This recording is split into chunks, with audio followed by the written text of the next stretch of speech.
एक बार की बात है, एक राजा ने महात्मा बुद्ध की महानता के किस्से सुने। उत्सुकता में वह उनके आश्रम जा पहुंचा और साथ में ढेर सारे उपहार भी लाया। हालांकि महात्मा बुद्ध को इन चीजों में कोई दिलचस्पी नहीं थी, लेकिन राजा का दिल रखने के लिए उन्होंने उपहार स्वीकार कर लिए। बुद्ध ने राजा से बैठने को कहा। राजा ने चारों ओर देखा, पर कहीं कोई कुर्सी नहीं थी।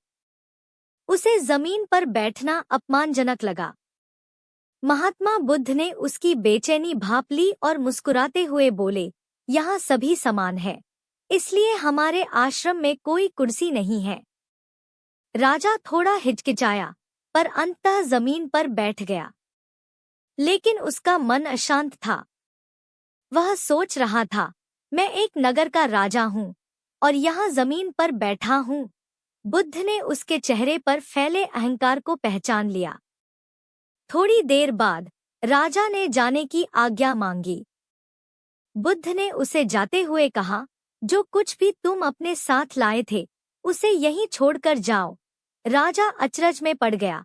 महात्मन, मैंने तो सब कुछ आपको दे दिया है। बुद्ध ने मुस्कुराते हुए कहा, तुम्हारे उपहार का मोह हमें नहीं है। मैं उस अहंकार की बात कर रहा हूँ जो तुम अपने साथ लाए हो। इसे यहाँ छोड़ जाना ही तुम्हारे लिए सही होगा।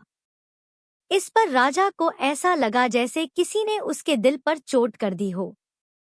बुद्ध ने उसे समझाया, अहंकार और घमंड ऐसी आग है जो हमारे जीवन को जलाकर राख कर देते हैं और हमारी खुशियों को निगल जाते हैं। राजा को बात समझ में आ गई। उसने अपना अहंकार छोड़ दिया और बुद्ध के अनुयायियों के साथ विनम्रता से जमीन पर बैठ गया।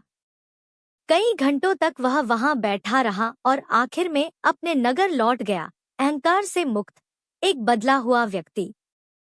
इस कहानी से हमें यह सीखने को मिलता है कि अहंकार जीवन में सबसे बड़ी बाधा है।